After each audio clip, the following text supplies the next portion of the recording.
मैं सबसे पहले धन्यवाद देना चाहता हूं अरविंद केजरीवाल जी को, जो यहां पे मंच पे बैठे हुए हैं, और अरविंद केजरीवाल जी के बगल में जो मोदी जी बैठे हुए हैं उनको भी मैं धन्यवाद देना चाहता हूं। और मैं इसलिए भी अरविंद केजरीवाल जी को धन्यवाद देना चाहता हूं क्योंकि कम से कम इस देश की 30 करोड़ गाड़ियां जिसके पास जुबान नहीं है, जो बोल नहीं सकती है, उस गाड़ियों का आवाज तो कम से कम ये सुने। इसके लिए कम से कम आप लोग ताली बजाइए। और इस देश में पक्ष और विपक्ष की राजनीति सिर्फ और सिर्फ चुनाव के समय होना चाहिए। चुनाव के बाद पक्ष और विपक्ष की राजनीति नहीं होना चाहिए। सिर्फ और सिर्फ जनता के हित की बात होनी चाहिए। और जनता के गाड़ियों की बात करने वाला कोई तो व्यक्ति यहां पे बैठा हुआ है, कोई तो जनता की गाड़ियों के बारे में सुन रहा है। मैंने अपनी गाड़ी फरवरी महीना में लिया था। इनोवा का हाई क्रॉस गाड़ी है, हाइब्रिड गाड़ी है। दुनिया का सबसे रिलायबल कंपनी टोयोटा और उसका सबसे हाईटेक टेक्नोलॉजी, हाइब्रिड टेक्नोलॉजी।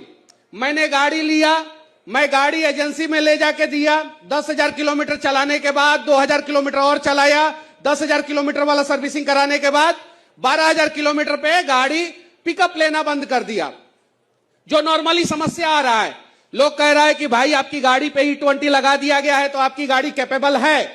आपका पेट्रोल पंप कैपेबल है कि नहीं, E20 के लायक है कि नहीं आपका पेट्रोल पंप, पहले ये तो बताइए। इस देश में 1,03,000 पेट्रोल पंप है, जिसमें से सिर्फ और सिर्फ 5 से 7,000 पेट्रोल पंप E20 कैपेबल है।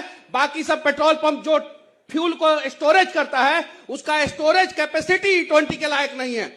जिस ट्रक से रिफाइनरी से फ्यूल पेट्रोल पंप तक पहुंचता है, वो ट्रक एथेनॉल के लिए अलग होना चाहिए, पेट्रोल के लिए अलग होना चाहिए, डीजल के लिए अलग होना चाहिए। और सरकार क्या कह रहा है कि हम रबर पार्ट्स बदल के देंगे। रबर पार्ट्स कितने का आता है? 300 रुपया का रबर पार्ट्स आता है। आपका सबसे पहले गाड़ी में क्या खराब हो रहा है? फ्यूल पंप खराब हो रहा है। फ्यूल पंप 10,000 रुपया से लेके 2 लाख रुपया तक आता है। उसके बारे में कोई सरकार बात ही नहीं कर रहा है। रबर पार्ट कब खराब होगा?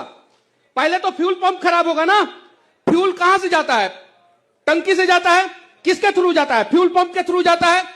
डीजल का फ्यूल पंप अलग आता है, पेट्रोल का फ्यूल पंप अलग आता है, इथेनॉल का फ्यूल पंप अलग आता है, E20 का फ्यूल पंप अलग आता है। और जिसका E20 कैपेबल फ्यूल पंप नहीं है, तो सबसे पहले फ्यूल पंप खराब होगा। कंपनियां कह रही है कि भाई हम वारंटी क्लेम करेंगे। भाई यहां तो गाड़ी आगे और पीछे से ठुक जाती है तो कंपनियां कहती है कि हम आगे का देंगे, पीछे का नहीं देंगे। कहती है कि नहीं कहती है? कहती है कि नहीं? ईमानदारी से बताइए लोग, आप लोग।